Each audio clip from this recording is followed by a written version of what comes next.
رحیم عزیز طلباء، آج کا جو ہمارا لیکچر ہے وہ ہے حقوق العباد کے متعلق، ہمارا آخری موضوعاتی مطالعہ۔ حقوق کی ہم پڑھ چکے ہیں۔ حقوق کی دو قسمیں ہوتی ہیں، حقوق اللہ اور حقوق العباد، یعنی کچھ بندے کے اوپر فرائض ہوتے ہیں اللہ تعالیٰ کی طرف سے، جن کا ریلیشن ڈائریکٹ وہ اللہ تعالیٰ سے ہوتا ہے، جو ہمارے اوپر حق ہوتے ہیں اللہ تعالیٰ کے کہ ہم اس کی عبادت کریں، اس کے علاوہ کسی کو اپنا معبود نہ سمجھیں، تو ایسے حقوق کو کہا جاتا ہے حقوق اللہ۔ لیکن کچھ حقوق وہ بندوں سے ریلیٹیو ہوتے ہیں، ان کو کہا جاتا ہے حقوق العباد۔ وہ بندوں کے حق ہوتے ہیں، ہمارے اوپر وہ چیزیں فرض ہوتی ہیں۔ تو حضور اکرم صلی اللہ علیہ وسلم کی سیرت طیبہ، آپ صلی اللہ علیہ وسلم کے فرامین، اسی طرح قرآن پاک وہ انسانی زندگی کو، عزت و ناموس کو اور انسان کے مال و اسباب کو تحفظ فراہم کرتا ہے، پروٹیکشن دیتا ہے۔ تو آپ صلی اللہ علیہ وسلم کی زندگی سے صرف یہ نہیں کہ آپ صلی اللہ علیہ وسلم کے فرامین کے اندر ہمیں دوسروں کی عزت کا سبق ملتا ہو، دوسروں کی ناموس کا، مال و اسباب کے تحفظ کا سبق ملتا ہو، بلکہ آپ صلی اللہ علیہ وسلم نے اس کا عملی مظاہرہ کر کے بھی دکھایا۔ حضور صلی اللہ علیہ وسلم نے جہاں پر ہمیں یہ بتایا ہے کہ اپنے والدین کی قدر کرو، ان کے لیے دعا کرو، ان کے ساتھ حسن سلوک رکھو، تو خود آپ صلی اللہ علیہ وسلم نے عملی طور پر بندوں کے حقوق ادا کر کے، والدین کے حقوق ادا کر کے آپ صلی اللہ علیہ وسلم نے عملی طور پر بھی ہمیں بتایا ہے۔ آپ جانتے ہیں حضرت حلیمہ سعدیہ رضی اللہ تعالی عنہ، وہ آپ صلی اللہ علیہ وسلم کی حقیقی ماں نہیں ہیں، رضائی ماں ہیں، انہوں نے صرف دودھ پلایا ہے۔ لیکن ایک بار آپ صلی اللہ علیہ وسلم کی مجلس میں وہ تشریف لاتی ہیں تو آپ صلی اللہ علیہ وسلم اپنے کندھے سے اپنی کملی مبارک اتار کے، چادر مبارک اتار کے وہ بچھا دیتے ہیں اور ان کہتے ہیں کہ امی جان تشریف رکھیے۔ اور اسی طرح صرف یہ نہیں کہ ہمیں کہہ دیا کہ مزدور کا جو ہے اس کی اجرت وہ جلد دے دیا کرو، لیکن آپ صلی اللہ علیہ وسلم نے اپنے عملی طریقے سے ہمیں یہ کر کے دکھایا ہے۔ اس طرح بڑوں کی عزت آپ صلی اللہ علیہ وسلم نے صرف ہمیں یہ نہیں کہا کہ بڑوں کی عزت کرو، بلکہ کر کے دکھائی ہے۔ صرف یہ نہیں کہہ دیا کہ چھوٹوں پر شفقت کرو، پیار سے ان سے پیش آؤ، بلکہ کر کے آپ صلی اللہ علیہ وسلم نے ہمیں بتایا ہے۔ تو چونکہ ہمیں جو اسلام ملا ہے، دین ملا ہے، وہ ایک کامل دین ہے۔ ہمیں جو نبی ملے ہیں وہ خاتم النبیین ہیں، تمام مخلوقات کے نبی ہیں، صرف کسی قبیلے کے، کسی بستی کے، کسی شہر کے نبی نہیں نبی، بلکہ وہ پوری کافۃ للناس، وہ سارے کے سارے انسانوں کی طرف جب سے آپ صلی اللہ علیہ وسلم دنیا میں مبعوث ہوئے نبی بن کر، اس وقت سے لے کر قیامت کی صبح تک جو بچہ پیدا ہوگا تو اس بچے کی طرف بھی آپ صلی اللہ علیہ وسلم نبی بنا کر بھیجے گئے۔ اسی طرح ہمیں جو اللہ جل جلالہ کی طرف سے کتاب ملی ہے وہ بھی کامل ترین کتاب ہے اور سراپا ہدایت ہے۔ تو ہمیں ہمارا پورا کا پورا دین، ہمارے نبی اکرم صلی اللہ علیہ وسلم کے سارے فرامین، آپ صلی اللہ علیہ وسلم کی ساری زندگی، آپ صلی اللہ علیہ وسلم کی سیرت و کردار، یہ صرف یہ نہیں کہ الفاظ کے اندر قولی طور پر ہمیں انسان کے تحفظ کی، عزت کی دعوت دیتے ہیں، بلکہ آپ صلی اللہ علیہ وسلم نے عملی طور پر ہمیں کر کے دکھایا ہے۔ اس طرح ہمسایوں کے حقوق، صرف یہ نہیں کہہ دیا کہ ہمسایوں کے حقوق ہیں، بلکہ آپ صلی اللہ علیہ وسلم نے ہمیں اپنے ہمسایوں کے ساتھ اچھا برتاؤ کر کے ہمیں بتایا ہے کہ ہمسایوں کے ساتھ کس طرح اچھا برتاؤ کیا جاتا ہے۔ اپنے بڑوں سے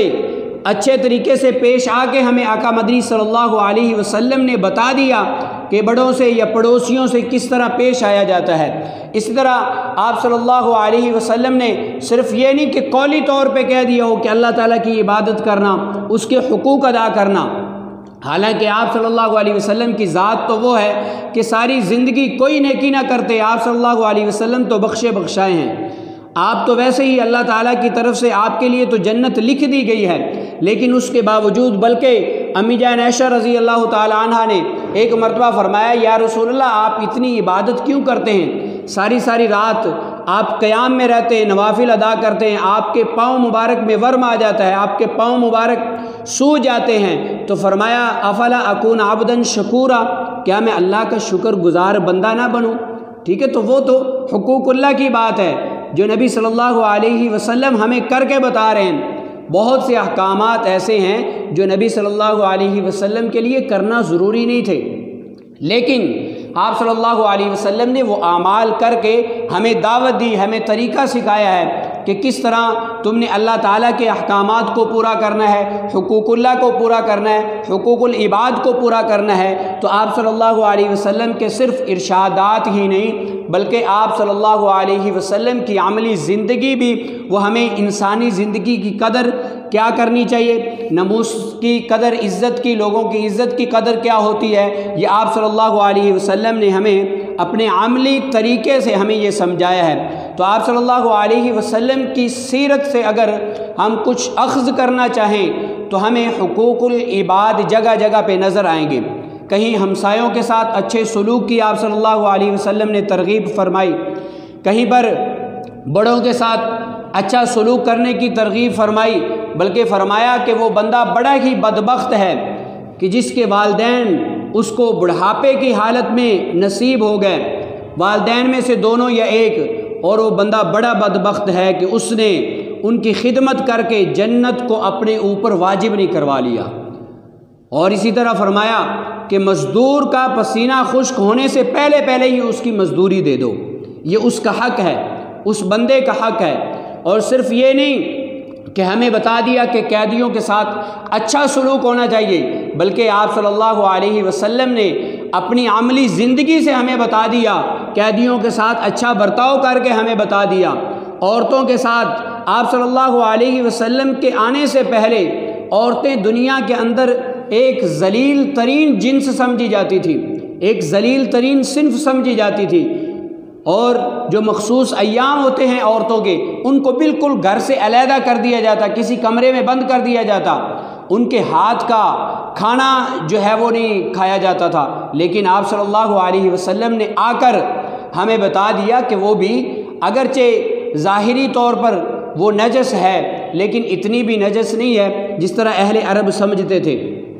اس طرح بچوں کے ساتھ محبت کرنے کو جو زمانہ جاہلیت کے اندر اہل عرب جو تھے وہ اپنے بچے کو بوسہ دینا، ان کو چومنا اپنی مردانگی کے خلاف سمجھتے تھے، بلکہ ایک مرتبہ آپ صلی اللہ علیہ وسلم حضرت حسن یا حضرت حسین کو بوسہ دیا آپ صلی اللہ علیہ وسلم نے، ان کے چہرے مبارک کو چوما، تو ایک دیہاتی صحابی آئے، یا رسول اللہ اتنا پیار تو میں نے اپنے سگے بیٹے کے ساتھ کبھی نہیں کیا۔ تو آپ صلی اللہ علیہ وسلم نے فرمایا کہ اگر تیرے دل سے اللہ تعالیٰ نے محبت چھین لی ہے تو اس میں کیا کروں، مجھے تو اللہ تعالیٰ نے تمام کائنات کے لیے رحمت بنا کر بھیجا ہے، مجھے تو اللہ تعالیٰ نے آسانیاں پیدا کرنے والا بنا کر بھیجا ہے، مشکلات لوگوں سے دور کرنے والا بنا کر بھیجا ہے۔ تو چنانچہ حقوق العباد کے متعلق ہمیں قرآن بھی رہنمائی فرماتا ہے، ہماری اللہ جل جلالہ بھی ہماری رہنمائی فرماتے ہیں، اور آپ صلی اللہ علیہ وسلم صرف یہ نہیں کہ اپنی احادیث مبارکہ سے ہماری رہنمائی فرماتے ہوں، بلکہ آپ صلی اللہ علیہ وسلم نے ہمیں عملی طور پر عمل کر کے، کردار ادا کر کے ہمیں بتایا ہے کہ بندوں کے حقوق کس طرح ادا کیے جاتے ہیں۔ جنگی قیدیوں کے ساتھ حسن سلوک کر کے ہمیں بتایا ہے کہ حسن سلوک کیا ہوتا ہے، اپنے بڑوں کے ساتھ حسن سلوک کر کے، اچھا برتاؤ کر کے ہمیں بتایا ہے کہ بڑوں کے ساتھ کس طرح پیش آتے ہیں، بچوں سے اچھا برتاؤ کر کے ہمیں بتایا ہے کہ بچوں کے ساتھ کس طرح محبت کا اظہار کرتے ہیں۔ حضرت انس رضی اللہ تعالیٰ عنہ فرماتے ہیں کہ میں تقریباً 10 سال تک آپ صلی اللہ علیہ وسلم کی خدمت میں رہا، آپ صلی اللہ علیہ وسلم نے اس 10 سال کے عرصے میں کبھی مجھے یہ نہیں کہا کہ اے انس تو نے یہ کام کیوں کیا یا یہ کام تو نے کیوں نہیں کیا۔ تو آپ صلی اللہ علیہ وسلم جس طرح وہ خود پیکر ہدایت ہیں، وہ خود پیکر محبت و الفت ہیں، اسی طرح ہم سے بھی مطالبہ کیا آپ صلی اللہ علیہ وسلم نے کہ ہم بھی لوگوں کے ساتھ اچھا برتاؤ کریں، حقوق العباد کو جو ہمارے اوپر فرض ہیں، لوگوں کے ہم سے ریلیٹیو حقوق ہیں، ان کو ہم پوری طرح ادا کریں۔